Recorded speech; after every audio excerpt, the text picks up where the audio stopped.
here is chapter 5. I have to record them separately, otherwise it takes forever for YouTube to upload them. So, chapter 5, the BFG.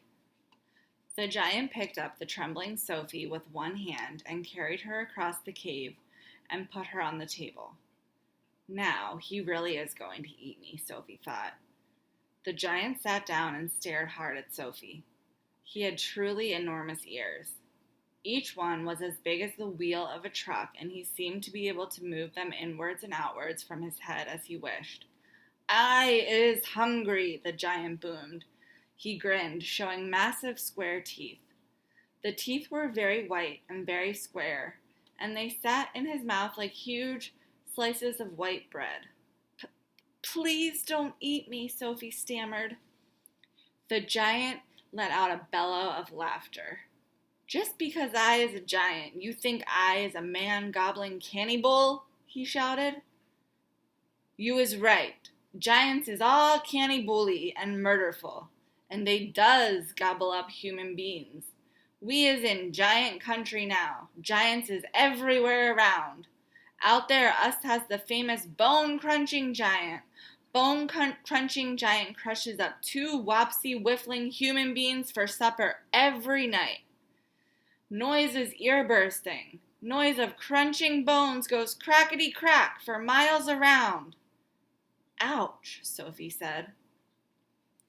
"Bone-crunching giant only gobbles human beings from Turkey," the giant said.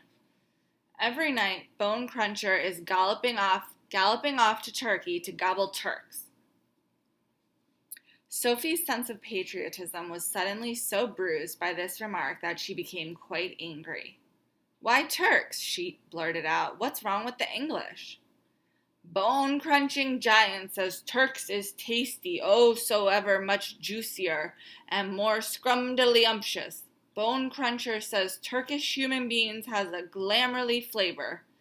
He says Turks from Turkey is tasting of Turkey."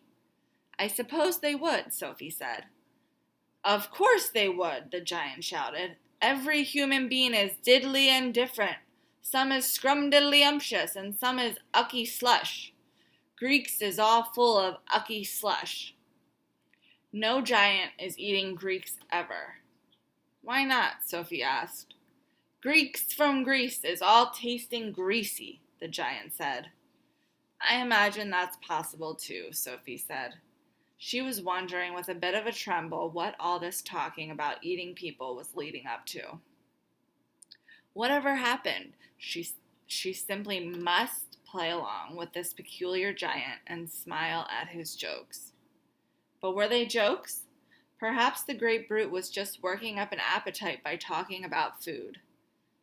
"As I am saying," the giant went on, "all human beings is having different flavors. Human beings from Panama is tasting very strong of hats." "Why hats?" Sophie said. "You is not very clever," the giant said, moving his great ears in and out. "I thought all human beings is full of brains, but your head is emptier than a bundongle." "Do you like vegetables?" Sophie asked, hoping to steer the conversation towards a slightly less dangerous kind of food. And here's a picture of the giant talking to tiny little Sophie.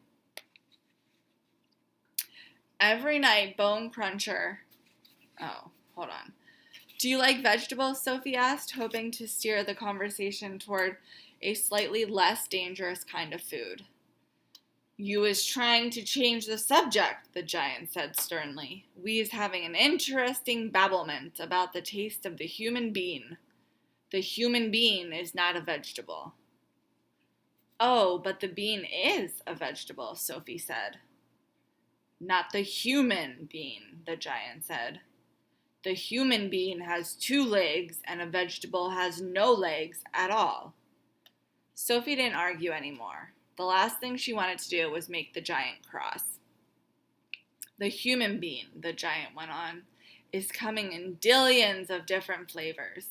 For instance, human beings from Wales is tasting whooshy of fish.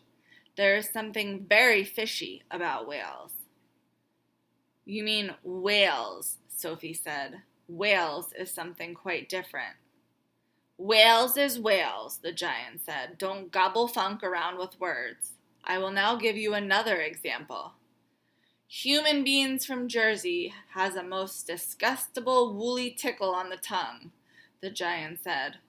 Human beings from Jersey is tasting of cardigans. You mean jerseys, Sophie said. You are once again gobble funking, the giant shouted. Don't do it. This is a serious and snitching subject. May I continue?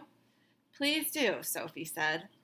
Danes from Denmark is tasting ever so much of dogs, the giant went on. Of course, Sophie said. They taste of Great Danes. Wrong, cried the giant, slapping his thigh. Danes from Denmark is tasting doggy because they is tasting of Labradors. Then what do the people of Labrador taste of? Sophie asked. Danes, the giant cried triumphantly. Great Danes. Aren't you getting a bit mixed up? Sophie said. I is a very mixed up giant, the giant said, but I does my best, and I is not nearly as mixed up as the other giants. I know one who gallops all the way to Wellington for his supper. Here's another picture of the giant talking to little Sophie. Wellington, Sophie said. Where is Wellington? Your head is full of squashed flies, the giant said. Wellington is in New Zealand. The human beings in Wellington has an especially scrumdiddlyumptious taste, so says the welly-eating giant. But what do the people of Wellington taste of? Sophie asked. Boots, the giant said. Of course, Sophie said. I should have known.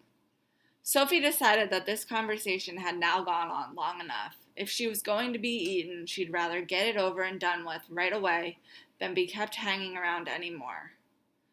What sort of human beings do you eat? She asked, trembling. Me, shouted the giant, his mighty voice making the glass jars rattle on their shelves. Me gobbling up human beings?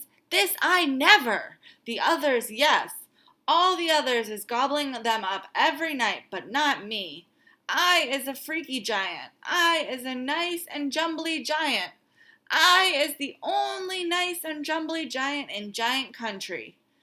I is the big friendly giant. I is the BFG. What is your name? My name is Sophie, Sophie said, hardly daring to believe the good news she had just heard. And that's all for Chapter 5.